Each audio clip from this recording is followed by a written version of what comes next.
Hi everyone, hope you guys are doing very well. So इस video में हम करने वाले हैं कि आप 1.5 डेज को किस तरह से यूटिलाइज करेंगे। स्टार्टिंग फ्रॉम द 7 PM जिस दिन आपका कोस्ट का एग्जाम है। कोस्ट के एग्जाम ओवर होते ही आपको कोई डिस्कशन नहीं करना है, जंप करना है सीधा अपने ऑडिट के ऊपर एट 7 PM। स्टार्टिंग करेंगे हम छोटे चैप्टर से, like chapter number 1। Chapter number 1 जो अपना है वो है अपना nature, objective and scope of audit. उसमें आपको देना है maximum 1.5 hour, not 1.5, it's half hour. Okay, then jump to chapter number 11, that is half hour, that is ethics and terms of audit engagement. Chapter number 6 उसके बाद that is 15 minutes. Chapter 1 11 and chapter number 6, chapter number 6 ऐसे 230 audit documentation, उनमें आपके overall 1.5 hour में तीनों chapter complete आपके हो जाने चाहिए। Then we will jump to chapter number 2 45 minutes, that is audit strategy, planning and program. Then chapter number 10 bank audit, उसमें आपको डिवोट करना है maximum 1 hour. After that chapter number 8 1.5 hour. देखिए, तैयारी करने के हमारे दो मेथड्स होते हैं। पहले वो कि जो हमारे हाईएस्ट चैप्टर से बिगेस्ट चैप्टर वो हम पहले पूरे कर लें ताकि हमारे पास बाद में छोटे छोटे चैप्टर बच जाएं। बट इसमें रिस्क ज़्यादा है और बेनिफिट कम है। सर रिस्क कैसे ज़्यादा है? अब मान लो हमने पहले चैप्टर नंबर 4 चैप्टर 3 उठा लिया, audit evidence and risk assessment, उसमें लगने हैं कम से कम 3 या 4 घंटे आराम से। अब आपने डे 1 पे वो चीज़ उठाई और टुनाइट जो आपकी एग्जाम वाली रात है कोस्ट वाले एग्जाम की, वहाँ तक आपका सिर्फ 3rd चैप्टर पूरा हो पाया, तो सुबह उठ के आपको फ्रस्ट्रेशन हो जाएगी उसमें कि यार 11 में से सिर्फ मेरा एक चैप्टर पूरा हुआ है। ओके, और कॉन्फिडेंस बिल्कुल लूज हो जाएगा। तो इसीलिए अगर हम छोटे चैप्टर्स पहले कर लेंगे 1 11 6 और 2 एंड 10, इसमें को क्या रहेगा कि 11 में से आउट ऑफ 5 मेरे कंप्लीट हो गए हैं। जो हमारा सबकॉन्शियस माइंड है वो इस तरफ नहीं जाता कि इनकी वेटेज कितनी है, ये कितना कंटेंट कैरी करते हैं, बट हमारा सबकॉन्शियस माइंड इस तरफ जाता है कि आउट ऑफ 11 हमारे कितने पूरे हो गए हैं। तो आपको माइंडसेट से ये लगेगा कि 11 में से 5 तो मेरे पूरे हो गए हैं, बच्चे कितने सिर्फ 6, वो तो आराम से पूरे हो जाएंगे। तो इसीलिए हमें कॉन्फिडेंस बूस्टअप करने के लिए छोटे चैप्टर सबसे पहले उठाने चाहिए। तो शुरुआत करेंगे चैप्टर 1 से, 11 से, 6 से, 2nd से एंड 10 से।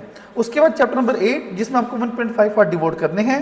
Chapter number 7 that is completion and review, उसमें आपको डिवोट करना है 1 आवर। 8 चैप्टर ऑडिट रिपोर्ट का है और 10 चैप्टर बैंक ऑडिट का है। Chapter number 4 one of the biggest chapter in the entire audit, that is 2.5 hour. इसमें 2.53 आवर तक आप डिवोट कर सकते हो। देन चैप्टर नंबर 5, इसमें भी आप 2.5 to 3 आवर्स तक डिवोट कर सकते हो। Then chapter number 9 chapter 4 audit evidences का, जिसमें हमारे टोटल 500 की सीरीज है।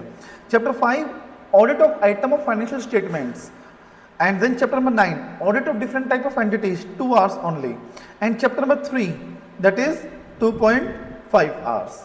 तो ये आपकी कंप्लीट कवरेज रहेगी फर्स्ट रिवीजन की जो आपको 1.5 डेज में करनी है। सर फर्स्ट रिवीजन मतलब क्या सेकंड भी करनी है? ऑब्वियसली यस, सेकंड करनी पड़ेगी, अच्छा स्कोर करना है। तो शेड्यूल क्या बनाया मैंने आपका, लेट से कोस्ट का एग्जाम जिस दिन आपका है तो उस दिन आप 7 PM से शुरू करोगे और नेक्स्ट डे 6 PM तक आपका एक बार कंप्लीट ऑडिट हो जाना चाहिए। ओके, ओवर एंड ऑल जो भी आपके 10-12 घंटे जितने बने इसमें उसमें आपका ऑडिट पूरा हो जाना चाहिए। ओके, देन 7 PM से लेके रात के 12 बजे तक या फिर जब तक आप सो नहीं जाते वहां तक आपको कंप्लीट करना है अपना एक बार और करना है ऑडिट। ओके, जो भी इंपॉर्टेंट टॉपिक्स हैं, जो भी आपने कैरी कर रखे हैं वो सारा आपको रिपीट करना पड़ेगा। ओके, अब इन 2 रिवीजन में 2-3 कॉमन पॉइंट्स जो मैं आपको बताना चाहूँ, जो प्रो टिप्स आपके लिए। सबसे पहला, न्यू मटेरियल आपको कोई भी फॉलो नहीं करना है, ना कोई नया मटेरियल, ना कोई नया क्वेश्चन, ना कोई RTP, ना कोई नया MTP, नई चीज आपको कुछ भी रेफर नहीं करनी है। जो आपको ओल्ड जितने भी चीजें हो चुकी हैं उसको आपको रिपीटेशन मोड पे डालना है।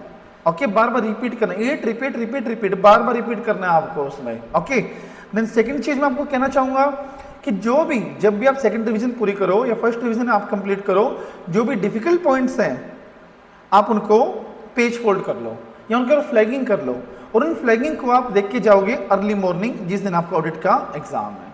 ओके, चाहे आउट ऑफ 300 आपको 100 पेजेस पर फ्लैग लगाना पड़े, आप लगा लो फ्लैग, कोई दिक्कत नहीं है, but it will give you the maximum benefit.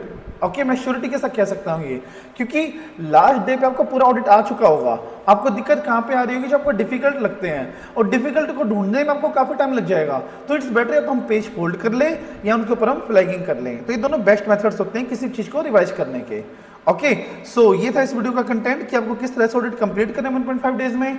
इसके अलावा अगर आप चाह रहे हो कि और किसी टॉपिक पे मैं वीडियो बनाऊं, please let me know. Okay, और पढ़ते रहो, क्योंकि एक ऑडिट में मूल मंत्र है कि जितना आप रिपीट करोगे उतना अच्छा स्कोर कर पाओगे। ऑडिट में कोई प्रैक्टिकल अप्रोच नहीं कि प्रैक्टिस की आपको नीड है, ऑडिट में सिर्फ रिपीटेशन की नीड है। जितना आप रिपीट करोगे उतना रिपीटेशन में आपके एमसीक्यू सॉल्व होने शुरू हो जाएंगे और उतने ही आपके कंटेंट स्ट्रॉन्ग बनेंगे। ओके, सो आज के लिए thank you and have a nice day, bye bye, all the very best.